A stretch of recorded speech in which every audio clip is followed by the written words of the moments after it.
Hello, ladies and gentlemen. Welcome to the Tapped Out Wrestling Podcast. I'm Nick. He's Myron. How the hell are you, buddy? I am doing great there, Nick. I am doing great. It's so good to be back in the studio. So good to be back recording. I've actually grown taller since we were here last time. Now I broke my desk chair and I'm having to order more parts for it. But that's because of the glory we have here at the great Tapped Out Wrestling Podcast. We've got quite the show for you today. Everything from facts to theories to just fun. Yeah, man. And listen, if you were a member over on our YouTube channel at youtube.com, at Tapped Out Pod's the handle. Of course, on the Patreon page as well, patreon.com/tappedOutPod. You'd gotten the show today as we record on a Wednesday. It drops nationally on Thursday, of course. But, at those members there. By the way, also would have got some cool content. I haven't uploaded it as of recording. But literally, as we get done recording, I know there's a special that's being uploaded that got dropped into the Google Drive last night. Cool. Yeah, lots of cool stuff that we try to drop behind the scenes on there, behind the paywall, and more stuff. I appreciate some of the guys that are coming on pretty regularly to do the coffee at Crossfaces and stuff like that. Always been fun. Lots of cool stuff. And I've almost inked the one that I've been really excited that I've teased. We've almost got it down. I got the actual verbal agreement of a new show coming soon, and even I had to work out tweak the details. I wasn't really sure like format wise, so I'm excited for that one to come out down the road. And I think our perspective is that of fans / podcasters, call it whatever, and we openly embrace the fact that we're just fans. By the way, yes. It is what it is. Let's just say this will be a perspective that I think a ton of people who like to say, "Oh, well, their opinion don't matter." When this person shares their thoughts and opinions on what we're going to do with them, they 100% will have to respect that person's opinions, and I'll leave it at that. So that's something I don't even know about, folks. That's a big surprise. There's so much going on right now, but I tell you, I am hella jealous of Heath right now because he got to talk about that show he went to this weekend. Something big is going on right now in Georgia with this whole Turnbuckle Championship Wrestling thing. Ooh. By the way, that little piece that's going up on the Patreon and YouTube today, it's a really deep dive into discussions about that show. Oh. So that's why you want to become a member, because there's a really deep dive into that conversation about what do they have going for them, like advantages they have. Things like that. So I think that'll be really interesting, to say the least. So, there were quite a few advantages, folks. I'm not going to get into it because that's going to be a hell of a show breaking that down. But let me tell you something. Yeah. Let me tell you something. I'm no LA Knight, but yeah, you're gonna want to listen to that. Well, look, this week, man. Look, it's been a couple of weeks. We hadn't done a mailbag, and the questions were piling in, so we wanted to jump back on one of those. Weeks since my beautiful face has been back on the show. I've got my teeth tuned up, and I'm looking greater than normal, so I'm ready to ask some questions. Well, let's fire it up, man. Let's get it rolling. Our first question is from a guy, Ridgefield, Connecticut. Is that near the headquarters? Is that near Stamford, Connecticut? No idea. I don't know the answer to that question. His name is Alex. Vincent Alex Kennedy. Alex from Ridgefield, Connecticut. What do you guys think about the Roman returning rumors? Well, the fans want him back. I never thought in all of my years of watching Roman Reigns and people bitching about Roman Reigns on social media and Roman Reigns sucks. What I hear people chanting, "We want Roman." Nick? I'm going to ask you a question. What? I want you, before we go into the returning rumors part, I want to ask you this. That was always the buzz. Roman sucks. We're tired of seeing the same old finishes. So on and on and on and on. We often discuss the vocal minority of wrestling fans. The diehard IWC is what we call them. They're the loudest online, but in that crowd of, I don't even remember what on a week-to-week basis now. Is it the casual fan who's leading the chant of "We want Roman," and that shows the disconnect? Or does the loud voice of Roman sucks and we're tired of the same old finish to the we want Roman, does that show the disconnect between the IWC and the casuals, or does it show the hypocrisy because the loud voice of the IWC switched from Roman sucks and we're tired of him, he wins the same old way, to the second he was gone, did that same crowd flip and they become the we want Roman people? There's a lot of stuff in this. It's how can we miss you if you don't go away? The minute he goes away, we miss you. And also the live crowd, the live sellout crowd in the stadium is a better barometer than a bunch of dick beaters sitting at home in the internet wrestling community popping off online. Okay? When they've never left their mother's bedrooms. It's those people in the stadium, in the arenas, get caught up in the moment. Those people are feeling what's going on. When they want Roman, they want Roman right then. But here's my thing about the, you can't miss him if they don't go. He's been gone like 2 months. Yes. He hasn't even been gone long enough. That's all it took. The story, it's written well. Look at Paul Heyman. Is Paul Heyman, if this was Hollywood, is Paul Heyman not doing an Oscar-winning job with his acting? Oh, 100%. I'm on board with the Paul Heyman thing. I just was like, that's why I'm saying it's either hypocrisy that this IWC flipped the switch that fast, or were they wrong, and literally the casual fan base was just waiting on the turn, this story to progress, and as soon as they progressed it on, everybody jumped on board with we want Roman, we want Roman. That was kind of the thing, I think. Does hypocrisy exist in professional wrestling fans? Can you be a hypocrite and a wrestling fan at the same time? I don't know. I think hypocrisy in wrestling fans it's kind of built into the system. I was about to say, I kind of thought there was just a whole lot of that. Yeah, I think it's just part of the game. Yeah, it's all about the game and how you. So let's jump into like the actual rumors. I guess we'll get into that. So now the rumors are July potential return date, gonna be back for SummerSlam. Potentially, I guess it's Solo versus Roman is what everybody's thinking. That's the story. How we get there? Good question. Is it something as simple as when Roman returns, he wants his spot back, and Solo says, they say it's my spot. You always have assumed he's taking direction from Roman. What if he's saying it's not? Who's the new tribal chief? Correct. So I think there lies the story. Cool. Which, I guess the next portion of that is there's no way we get a clean finish at SummerSlam if it's Solo and it's Roman. Because here's the thing, I don't think you can, correct me if I'm wrong here. In your opinion, there's no way. You got to give me a reason. Why does Jimmy and Jay go back to Roman? Like I guess Jay never. Jay, yes. Jimmy, not so. So anyway, we got to figure out. Where's Jimmy at all? Jimmy is MIA. Look, the only person seeing little Jimmy is clearly R-Truth, right? I mean, he's the only one that's seen him. But anyway, so the question, I guess, just stems into that. Like, we have to have the story. So we got to have an interference at SummerSlam, some form or fashion. By the way, how poetic is it that Roman's medicine comes back to bite him if all of a sudden we're clearly just constantly getting interference on Solo's behalf against Roman? The questions become, is it look, here's the funny thing is, I'm still going to call them the Gorillas of Destiny. That tag team, I'm a real big fan of that name and the team. They're good. They're scary. So is it them that interferes? Do we get the Jacob Fatu? Does he come in?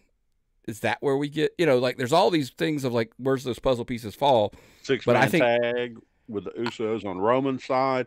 Do we get Bloodline 1 versus Bloodline 2? It's all so much we can do for custody of Paul Heyman. Paul's Roman's. Paul belongs with Roman. He's going to clearly slide with Roman when he comes back, and he'll be, the wise man to Roman. I think you have to give me the story of at SummerSlam,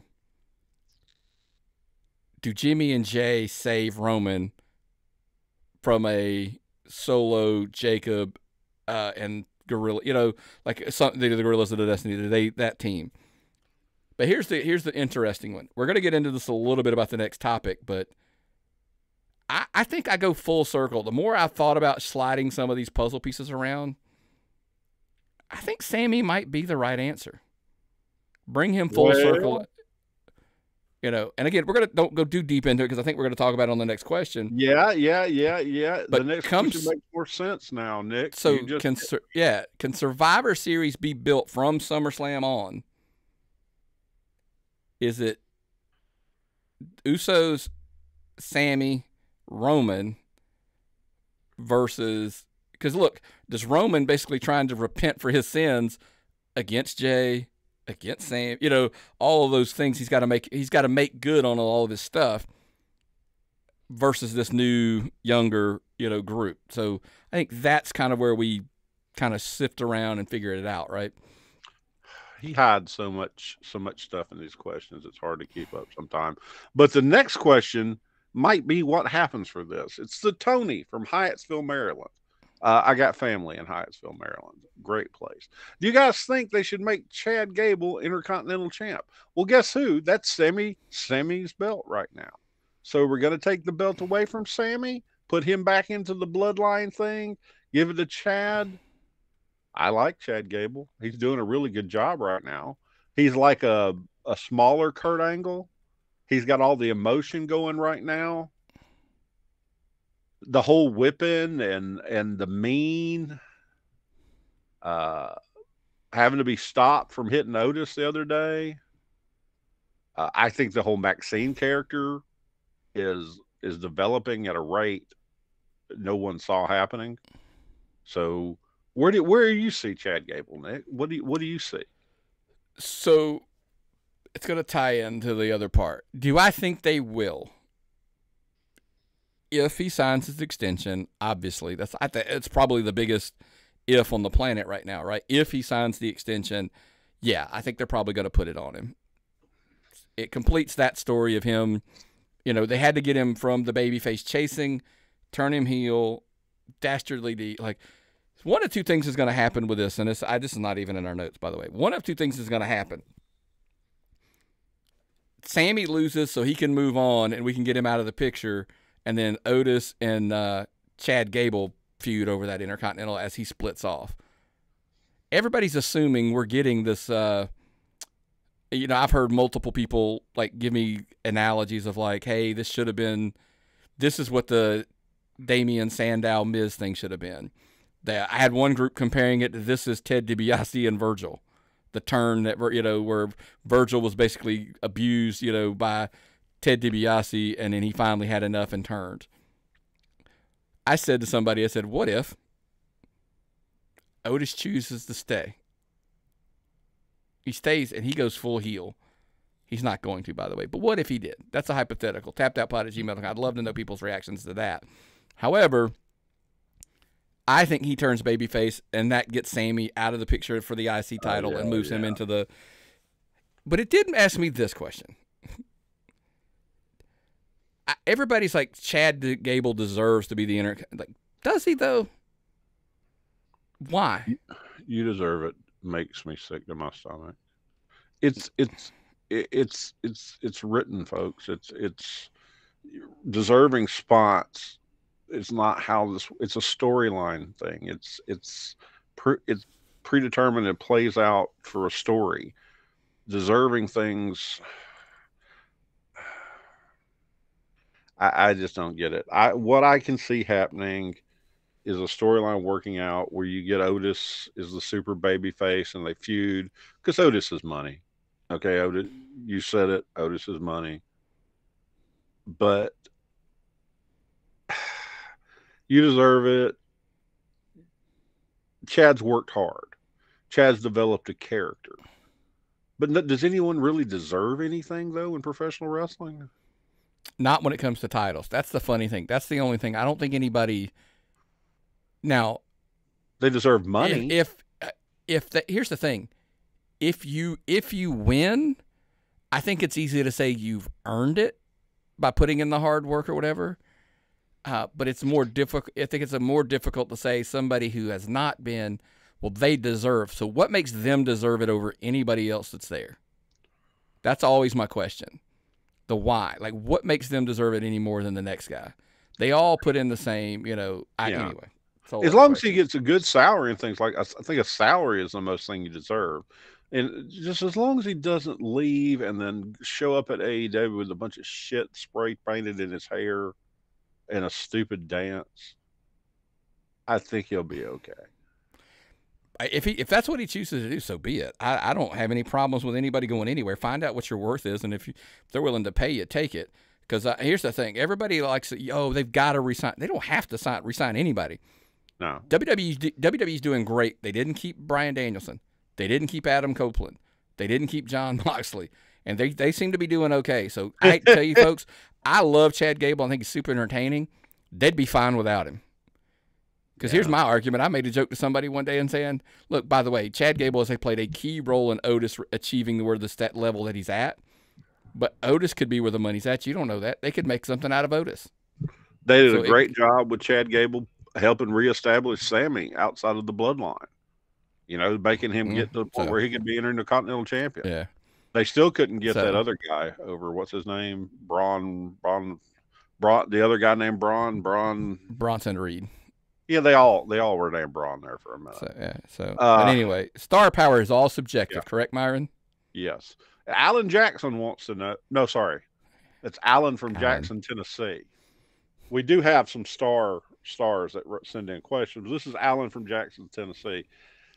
This is a crazy question. I've had trouble with this one. Is Cody a bigger star than John Cena? And this is going to be a really, really tough one for me because we're around a bunch of Cody people on a regular basis. We're around QT. We're around Ray some. A lot of Cody's students. But I don't think we can see clearly on this one. No, you can be honest. What's Meltzer's opinion? Since we're going to go from this next. Listen, that's why it's clearly this question comes in because that's become a hot topic over the last few days. Meltzer has put out there that he thinks that Cody's. But here's the trouble. First and foremost, I will slap out this disclaimer with Meltzer saying that he's the his take is Cody's a bigger star because he's the top draw while they're at their hottest. So that means he's a bigger star, right? And I kind of went, is he though? Like really? Because you have to remember, by the way, and this is just my take, my opinion. It's no more valid than what Dave Meltzer said. Meltzer lives in the bubble of the wrestling world. So now, if you're asking me inside the wrestling world, is Cody a bigger star as John Cena was? That might be a case you could make because of merch sold, et cetera, et cetera. However, outside of and culturally, I don't think so. Yeah. And that's where it gets a little like, how about this? Is it more impressive what John Cena did? And I'll say it because John Cena made a household name of himself when they were at probably one of their most down periods, right? Yes. And John Cena still became where people were walking around, throwing their hands up, and he got into movies and he was doing all that kind of stuff. So that might be more. And by the way, this might not be the answer. The answer might not be he accomplished more during a down period, so that makes him a bigger star. I don't know if that's the answer either, right?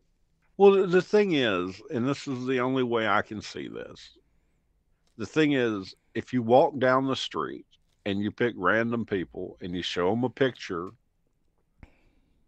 of each person, if they can see John Cena, they'll pick him. That will be the person they recognize. If you ask them who they recognize, if they can see John Cena, which is a meme that almost everyone on the internet is seeing regardless. Mm-hmm. Everyone will recognize that because we grew up with this shit. So the people that don't watch wrestling, look at Billy Pate, our friend Billy. I guarantee you, if you were to show Billy a John Cena meme, he'd laugh. He'd know exactly who it is. Cody might take a minute, but John Cena, right away. John Cena's been in movies. John Cena is a cultural icon. This Cody Rhodes has been on Arrow. Love that show. That show is going to be on. It's all over the place. I love that show. But so, John Cena has been everywhere. I think the fine line you have to walk here is, can Cody reach those levels? Yes. I think that is possible. He's going to do, I think, the Naked Gun movie. They're doing a reboot. He's going to be in that. So that'll get a lot of eyes on it because, you know, it's a cult classic. The other ones had in the past. So I think, yes, there's all the potential in the world to achieve those levels. But my pushback was like, okay, you're comparing him to one of the greatest stars of all time. And I'm like, listen, by the way, how often are you going to hear me say this? I'm about to eat a big old crap sandwich here and say, what about CM Punk? Dude is like top merch seller in the WWE, and he's hurt. Because we were like, what's he really going to achieve? What's he going to do in WWE? I mean, he like, I didn't think he was a draw whatsoever, and I still stand behind that statement. He wasn't a draw in AEW. But he's doing something right in WWE. Like, whether the way they're presenting him, the way they're whatever. I mean, that casual base is even buying into him. Because look here, the diehards aren't pushing out the sales numbers that he's getting. There's casuals all on board too. So that's part one, right? There's one guy that I'm like, we're in not like the same era. We're talking about the same moment, who is beating Cody potentially in a category when it comes to merch sales. Yeah. We talked about, look, you want my other one? The biggest claim is he was like, Cody was the draw for the largest Mania of all time. And I'm like, pump the brakes right there. I think the chance we discussed earlier in an earlier question, we want Roman, show Roman Reigns was as much of the draw of that Mania. By the way, The Rock probably did a little bit of that too. I'm just saying. But Roman was as much of the draw in that main event versus Cody as Cody. So I'm giving you all these things. So, but the ultimate thing is, I'm not taking anything away from Cody. Is he the top babyface in the company right now? I would argue that is 100% accurate. Yeah, he's doing, I would agree. And I mean, the videos of him doing, you know, like taking pictures with kids and putting those little kids and doing the videos with them and bringing them in the ring, shaking, giving out belts. 1,000%. So good. Yes. How many Make-A-Wishes has he done? Well, I don't. That's time will tell on that. That's. And by the way, just to be fair, that's not really all on him either. The people have got to partner. You know, they got to request it and all that. So I stay away from that one a little bit, because once John Cena became the momentum, if Cody starts picking up momentum doing those, then I think you're going to see a run on those too. But if I ever needed to make a wish, it would be John Cena. If I had to make a wish, it would be John Cena. Yeah. Just so I could get a picture with John Cena. Yeah. You know, that'd be like on, and then I'd get one of those tombstones where you had the little thing you could open, and it would be a picture of me and John Cena, so people could see that whenever they came to visit my gravestone, because he's that big a star, Nick. Yeah. No, I totally get it. I think it's tappedoutpod@gmail.com. I want to ask this question before we move on. One of the most difficult things in sports, pro wrestling, and so forth, in my opinion, is when you start trying to compare athletes across eras. Yeah. Because the complete structure of the company was different. The focus of the company was different. You know, so I think those things become pretty, you know, it's not quite apples to apples. And like you said, John Cena did what he did in a downturn. Cody's doing it when the company's at probably one of its hottest periods of all time. So I think it's a little more complex than that. But anyway, but I will tell you one thing, Myron, that is not very complicated. What's that? If you're down in the southeastern area of Georgia this weekend, there's a show on Saturday that you got to check out. It is in Augusta. Ooh, and that is our friends. Yeah, our friends over at Viral Pro Wrestling. Ooh. Viral Pro Wrestling presents the Garden City Classic at the Warren Road Community Center in Augusta, Georgia. The event will feature a 6-man tournament with TNA star John Schuyler, Fluffman Drew Hood, and AEW star Brock Anderson competing for the Garden City Classic Championship Trophy. In addition, BPW Women's Champion, the Polynesian Savage, Rekati Haka takes on Cassandra Golden, while WCW Superstar Lodi faces Wade Adams. Canada! BPW Heavyweight Champion That Dude John Davis will also be in action. A special meet and greet with WWE Hall of Famer and legendary Four Horsemen member, the Enforcer, Arn Anderson, takes place at 5 p.m. with bell time at 7 p.m. Tickets are available at bpw.ticketbud.com or at the door on the night of the event. Viral Pro Wrestling. Get infected. That's right, man. Head on down to Augusta and check out our friends at Viral Pro this weekend. Great show, Garden Classic, meet and greet with Arn Anderson. Absolutely going to be a loaded show. Check them out, man. Viral Pro Wrestling. So Arn Anderson. That's right, man. And his son Brock on the show. That's correct. Man, that's cool. Oh, and I saw some other guys from up here were driving down there. What about our buddy? Nick Halen is going to be on that show, I was super excited to see him branching out and hit another town, man. That's a good show for him to be on for sure. Yep. How about old Alex Andrews and his Nick Halen shirts of the night at Turnbuckle? How cool was that? Yep. Hey, little buddy there. Mason he's the man. That's right. So, what I keep saying, Alex, that's his dad's name. Mason, you're super cool. Shout out, dude. Give me a fist bump. It's always good to see wrestling starting up with the kids, and the kids as cool as him. Money Mason, y'all go check him out. And speaking of money, Scott from Madison, Wisconsin. What do you guys think about the rumors of WB Warner Brothers Discovery offering AEW $110 million for the new TV rights deal? $110 million. Good for them. Great. I mean, it's good for it's good for them. It's good for talents, right? So they're gonna break even now or make money now. Oh, that'll put them in the black. That would put them in the black theoretically. I mean, it's private, so we don't really know that, but it's a pretty good assumption. So that's great. It's not just going to be coming out of Daddy's money. It's or Tony's inheritance. Here's the thing. What's the payroll now? The assumption, by the way, look at I say this with all due respect because we don't know. I'm going to come back to that. What we don't know. That's going to become a key phrase going forward. What we don't know, or what we think we know, we don't know. To say it's going to put them in the profit, it's going to make it a profitable company. That's a huge assumption since we don't know. Like, what's their payroll? You know what I mean? I'm like, I don't know what their payroll is. I don't know what their expenses are. They don't have to tell us, so we don't know. You can assume a lot, but what if their payroll's $100 million? Then you're like, okay, well now you got to make money on the road, or you're not making money still. It's a good assumption. I'm not saying they're not. It could be very well but you true, but you don't know. It's going to be hard. It's going to be hard to be turning a big profit on the road with some of the numbers they're getting on those houses. It's also probably going to be hard to have a payroll that's so huge with a substantial amount of it just sitting at home not Well, working. I think they're doing a good job of they're trimming that fat. That's becoming a thing. So that myth will be gone soon. I think they're going to do a really good job. In, and you're telling me they're making better business decisions. Look, making cuts, letting people go. I mean, unfortunately, here's the thing. It's great for talents that people have options.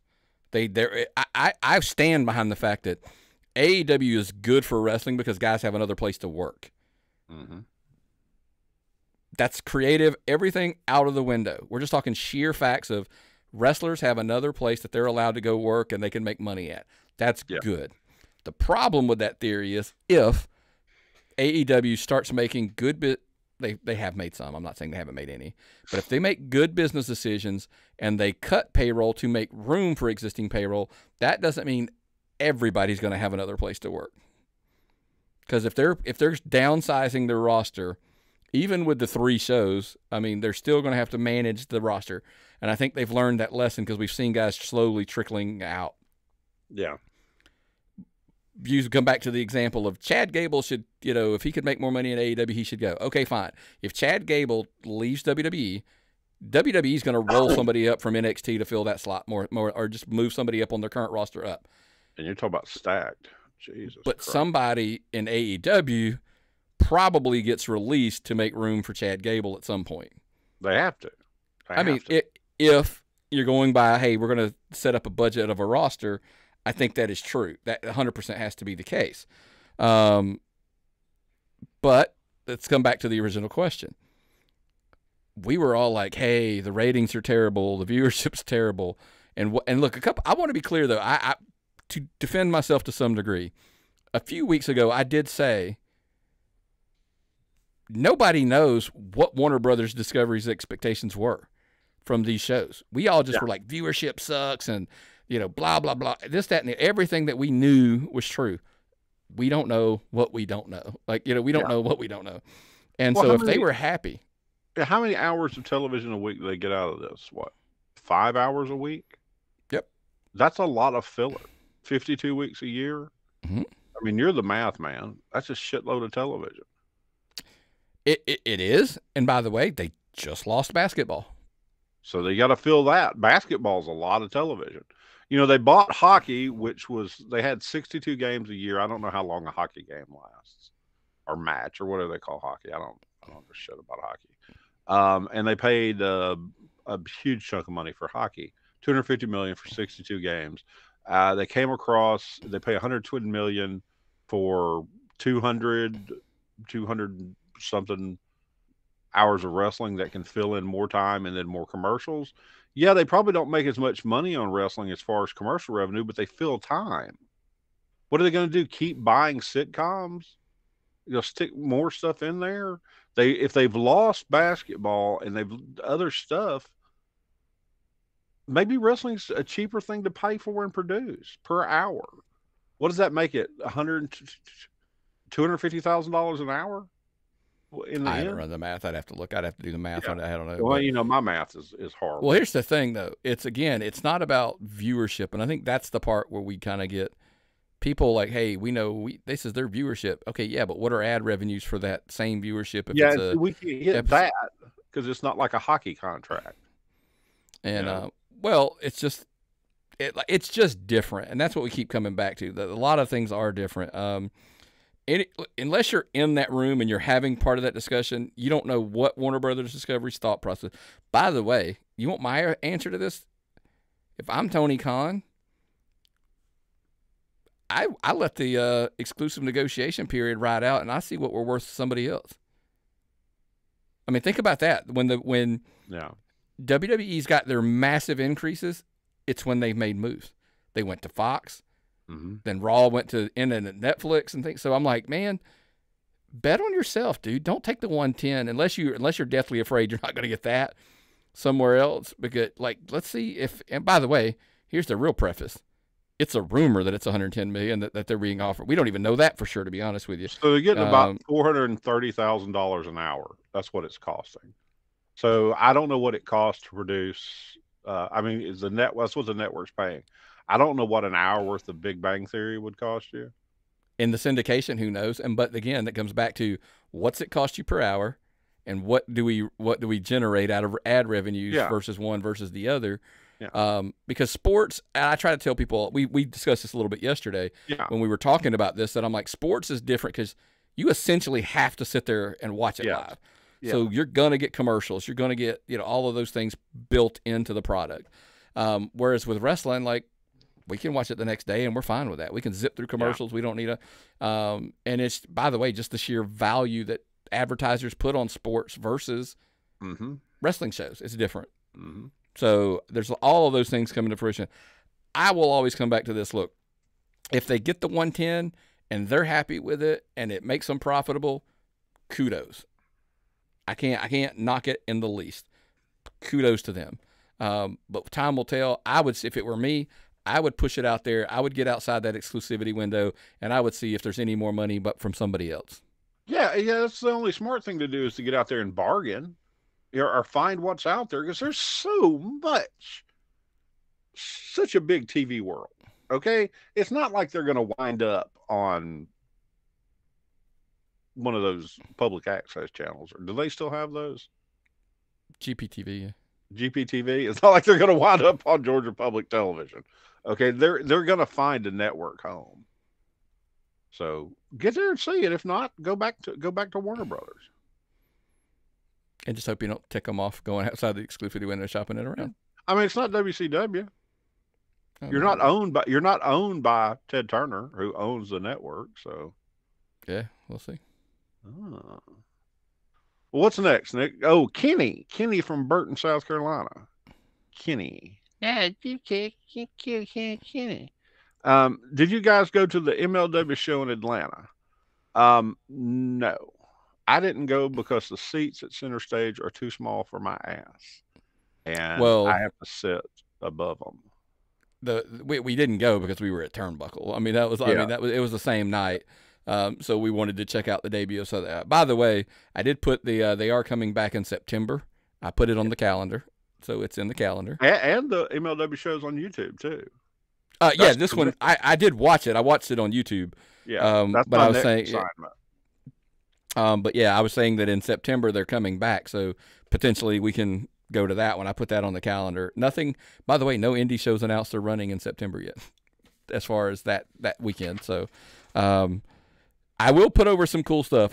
What I love about MLW, easy for me to say, they do a really good job with bringing in guys. So obviously, look, the highlight of their whole show right now is Cruel / Mads Kruger / the Contra unit. But I was really excited to see Slim J, Adam Priest, Bobby Fish, Paul Walterhauser was on there. Yes. Did you, man, he's getting his gear from Global WrestleWear. They just posted his new gear. How cool is that stuff? Have you seen the stuff they're making, man? Mm-hmm. Good stuff. Oh, God, they make the coolest gear. Global WrestleWear. You got to check out their Instagram page to see some of the stuff they're making for the big stars right now. They just made Paul Walterhauser's gear. So cool to see him, man. He was so popular when he showed up at Southern Honor the last show. Man. Yeah, he did a fantastic job on this show. He went in there, wrestled some guys. The big surprise kind of the show was Minoru Suzuki joined Contra in the Battle Riot, which was like wild. I mean, it was got a major reaction. Ernest Miller, Sammy Callahan, Davey Boy Smith Jr., Timothy Thatcher. I always like, Margaret this is Thatcher. how you know you're, no, I always want to say Les Thatcher. And I'm like, dude, you're showing your age. Like, one called Manders was in there. By the way, he eliminated Mads Kruger. How cool is it to see the Action champion on MLW eliminating one of the top stars in the company? And I'm like, clearly there's got to be more coming from this, hopefully. Did Matt Griffin have his sticky little fingers in this? I don't think so, but it's just cool to see, like, he's on a cruise somewhere or out in the Mediterranean, and if he's pulling strings from over there. Yeah. But look, Matt Riddle won the Battle Riot. He will get a shot down the road. Shocking, right? He's the big star. I love Matt Riddle, and he is so talented. But Matt Riddle's problem is his gimmick is the lifestyle. And clearly, the lifestyle is a bit much for him. So I don't know what to tell you about that. I mean, Top Dollar lost to Alex Kane. Alex Kane and Top Dollar wrestled in a match. AJ Francis, when we be specific, because we're going to see him. I don't know if the announcement came out. He will be at the Disruptor show. Cool. That's the upcoming show. So I want to make sure I get that right. They basically had a big fight, and the elders, representative of Mark Henry, Teddy Long were there. It was just a cool match. It was really cool. Mark Henry didn't wait long. No. Got right out of AEW, drove down the street, and showed up at MLW. Yeah, good. It was good. I think, by the way, we're at a sidebar real quick. MLW, check it out on YouTube. It was really good. I actually watched it the next day because we obviously were at Turnbuckle the night before. I checked it out. It was a really, really good show. It's another one of those promotions. I'm like, I think you'd really, really enjoy what's going on right now if you actually sat down and watched it. It's just kind of, I think it needs a little more push out there. So check out MLW on YouTube and Triller TV and all the places that you can pick them up. Ernest Miller. We love Ernest Miller. Great guy. Yep, absolutely. But look, that, we talked about where we were last weekend, and I know Friday. What are we doing Friday? Friday, we're going to pile into the car, head on up to Canton, Georgia to see our friends at Southern Honor.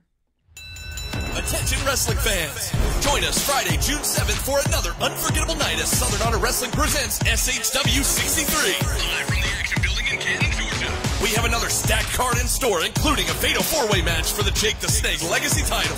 Plus, it's been over a year since the People's Captain, Gunnar Miller, lost the Southern Honor Championship in highly controversial fashion. Now, he finally gets his rematch when he takes on the Priest of Punishment, Judas. Don't miss these matches and so much more on our final stop before the 6th Annual Rumble Jack. Tickets start at just $15 and go on sale at the door the night of the show beginning at 5 p.m. Doors open at 7, bell time at 8. As always, kids 10 and under are free. Spread the word, invite all your friends, and come see firsthand why we are SHW, and this is our wrestling.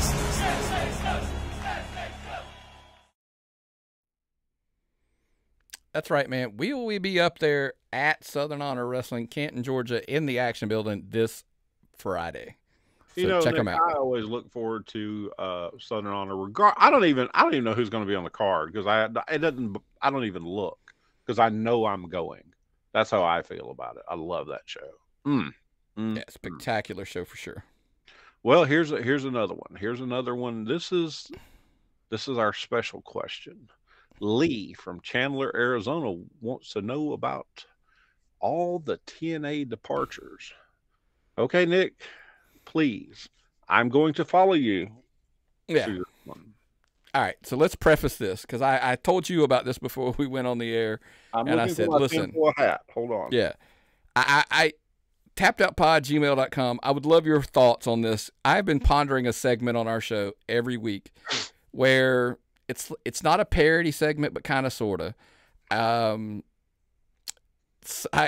want to play on words of like the dirt sheet segment or something. I don't know. The Dookie sheet.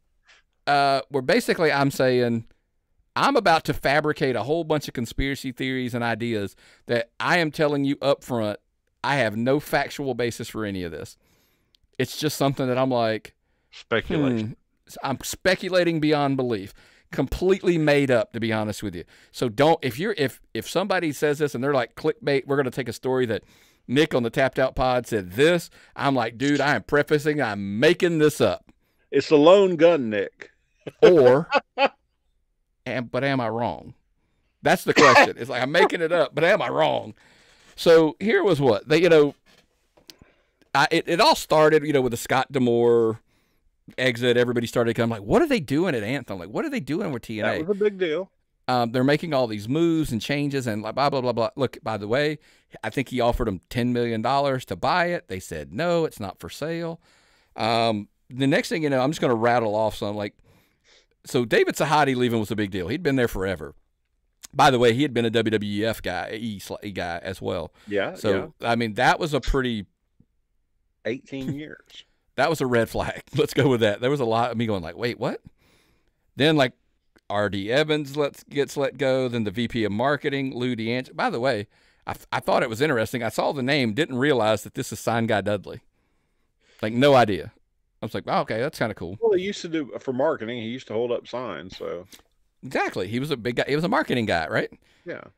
So I started trying to put together why would they do this? What are they thinking? We looked it up. We were curious. I know their live event team basically has been gutted. The people that handle the live events, where, buildings and all that kind of stuff. So we were like, what? Why? And it's just baffling. So if you're listening, this is where the tinfoil hat slides on your head. I started doing some digging and I said, look, Anthem, could they be copying what TKO did? And what I mean by that is UFC, WWE, essentially over the last few weeks, months, they've slowly streamlined their company down into hey, we got some overlap with this company and this company, and we're going to streamline it and have one team that handles both. Mm. A lot of people don't know there's a company called Invicta. It's not the watch company. We want to preface that. Basically it's an all women's MMA. Yeah, promotion. Don't Google it because you'll never find it. You'll have to dig through a bunch of watch ads. You got to Google Invicta women's MMA. That's what you have to do to find it. Right. Then it looks like a bad porn site because you'll have to if you Google stars, when you go up the thing where it shows, it looks like one of those sites where it's just a bad it's a bad website. It's a bad. All of that is true. It's got a horrible look. So they bought them in April of 2021. So they've had them a few years. They run like once a month, so they don't run often. And it kind of started making me think of, they have a live event team. They probably, because most of the people cut, by the way, were executives. It wasn't like lower level team members necessarily. So I began wondering to myself, I said, Self, is Anthem following this logic of Invicta runs once a month, TNA runs twice a month for TV tapings, basically once, and they, could they just look at themselves and go, we could just have one division run both of these. We don't really need, because they're doing it over there, and they have shows every week, and they have multiple shows every week, and it's just a block. If they can handle it one, why can't we do the same and cut some cost here? And because Anthem uses it for television content. That's all they buy these companies for. They're solely things. So let's share the executives across all of the levels. The company's not for sale yet.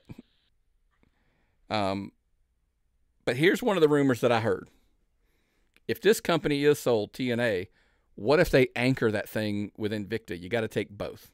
It's not just one. You got to take both. Well, I'm not saying is there anything? I mean, is this like when you buy an indie wrestling promotion and you get the rings too? You're gonna get some cages.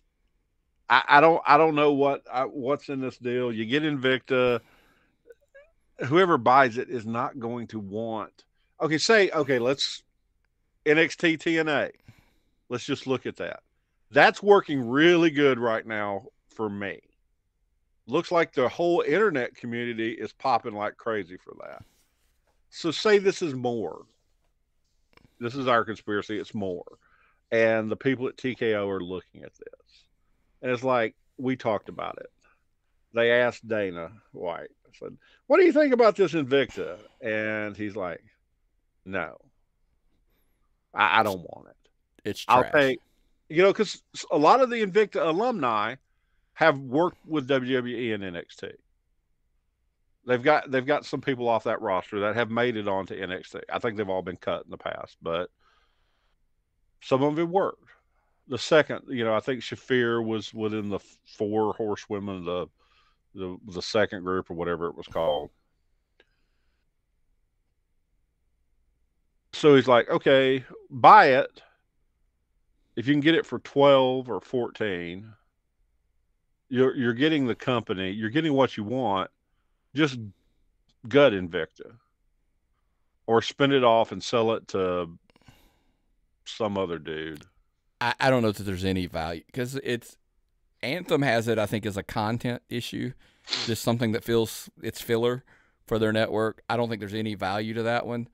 So that's our explanation theory, conspiracy theory on why the exec thing is happening. But the butt part, let's slide away. We got to take a razor and cut Invicta off. Because we had this debate back and forth about TNA. What's the value in WWE buying TNA? I only think there's one. I know some people are like, oh, it can be developmental. You said this, if they want to make NXT like the third brand, then TNA can be the developmental brand. I pushed back with, I think there's more history and heritage in the concept of TNA than there are in NXT to begin with. I understand it's their brand, etc. However, I only see value in the library. That's it. The library is terrific. Yes. The library would be a massive, massive catch. Be great to put on the network or whatever you call it now, the Peacock or whatever it's going to be, Netflix, whatever you want to call it. You wouldn't need these executives. You wouldn't need the Moore, Zahadi, and these other people if you just buy the network, if you just buy the library. You don't need a head of creative to run a library. Okay? If you're just buying the library and gutting TNA and by the way, Invicta, let's pump the brakes on the sales thing for 1 second, because I do want to throw this in. I think this is very crucial. There's a massive rumors flying around that Full Sail, Universal, something like that would be where they could make a weekly residence, and they would just put out their live television show from either Full Sail or. So guess what you don't need? You don't need a live events team because you're just going to the same place every week. Does that make sense? Like, why do you need a live event? They don't do house shows. So again, that goes back to where the other team could handle the one pay-per-view if they travel outside for a pay-per-view taping, or not taping, but a live pay-per-view. If they don't do it from the same building, that's why you don't need the live event team. Guess what else you don't need? You don't need a ton of marketing and whatever, because guess who's going to market it for you? Full Sail and Universal. They're gonna try to fill the building. That's their job. So you don't need the marketing team either, really, that much. So that's kind of why I think when I go into those conspiracy theories, I think some of that stemmed in the past, though. What do you mean? Who had a residency like that? Well, NXT was in Full Sail. Now they do it in the Performance Center. But who ran in Universal? WCW. WCW. Okay. Yep. Which could, of course, lead, right? God, you're getting good at this shit. Yeah. Okay, Nick. Did you watch it? Dennis from Toledo, Ohio, wants to know: are we going to watch it? Are we going to watch Who Killed WCW? Now, I didn't watch it last night. You did. I watched The Acolyte because I'm a huge Star Wars mark, and honestly, Star Wars to me, it sometimes takes precedence over wrestling. Now, WrestleMania I'd probably watch before Star Wars, but I'm just a huge Star Wars mark. I didn't watch it. I'm dying to watch Who Killed WCW, but tell me about it. So real quick, this is not because I don't want to spoil anything. I mean, there isn't really a lot to spoil from the first episode. The answer obviously is yes, because I'm sitting here telling you that I watched it. That being said, last night's episode was pretty much we got to set the table, show you how we reached the heights we reached, and hey, this is how high we reached. Because there is no story of the fall. Kind of like, remember they did the Rise and Fall of ECW DVD? Like, you had to show the story of building it to its peak to show how far did it fall.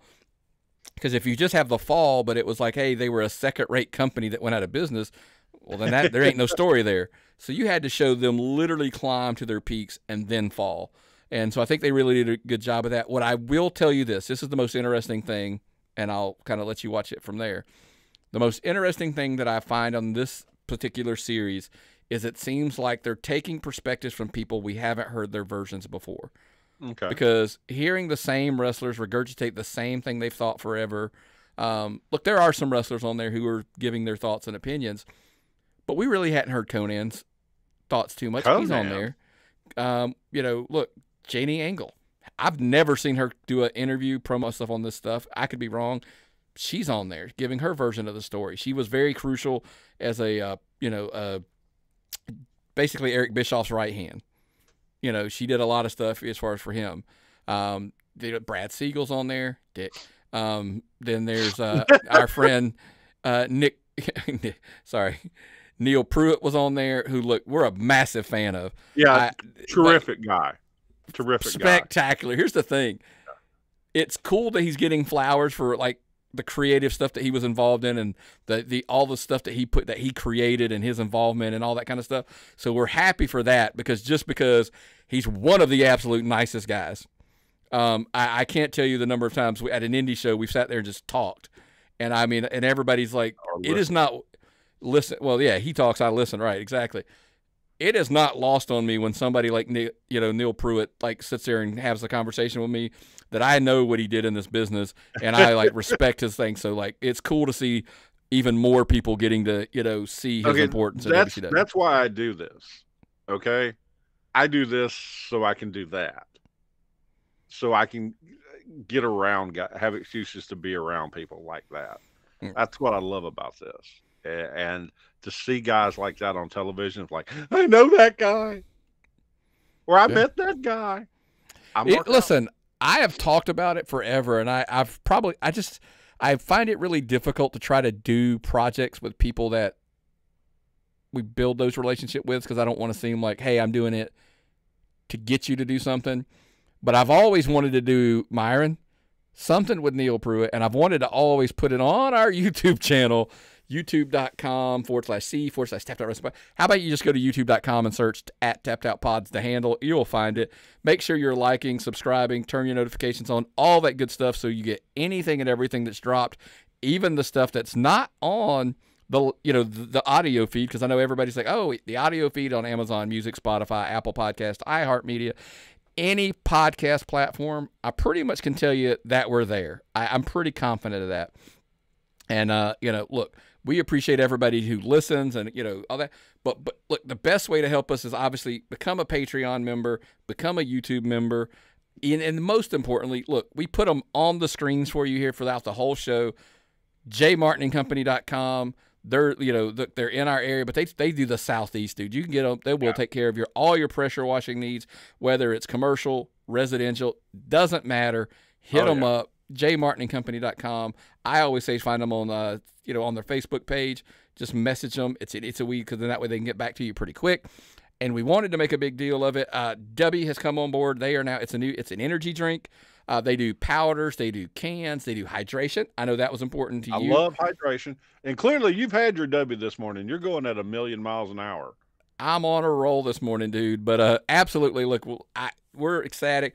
The link will be in the show notes if you want to check them out, because we have a direct link to where it helps supports the show. We get a little bit of kickback on them when we help them out. But if you'd like, hey, I just want to go straight to their website, the promo code is simple, guys. Myron, if you had to guess what promo code did I give us for them to take advantage of a discount, what would it be? Tapped Out Pod. It's real simple. Pod. Oh, yeah. I've heard that one. I heard that. So, one. yeah. See, the thing is, I love hydration beverages because I can't stand the taste of water. Yeah. These are sticks, little sticks that you drop right into the water or whatever. I'm like, so there's that. There's a powder, so you could actually. With me. Yep. They got a shaker, so you can get the kit where it's a shaker, where you put your water in there, put the powder in, shake it up, or you can just do straight out of the cans. Tons of different flavors. We're excited to be partnering with them, and I've got some more. I've got some coming in, so that way we can give it all give it a try, and then actually speak to our personal experiences of it. But check them out, Dubby, and if you're looking for them on social media, dubby.gg. That's how you find them on Facebook and all that good stuff. Instagram, etc. I said, Logan, you can get us to represent for Prime. And he didn't pick us up in time, and Dubby just swooped right in. There you go, man. We want you to be our spokespeople. That absolutely, man. Well, look, support the sponsors. That way, it helps support the show. Look, tons of stuff going on. We got a bunch of going on this weekend. Multiple shows that we're going to get out to. So we're excited for the great weekend. Battleground. Yeah, that's this week. It's the beginning of the pay-per-view shift. We discussed that a little bit last week about the shifts to shows going back to Sunday. Man, they're coming. They're coming soon enough. So check them out. So we'll have that to discuss next week, man. So I'm excited. Anything else before we get out of here, Myron?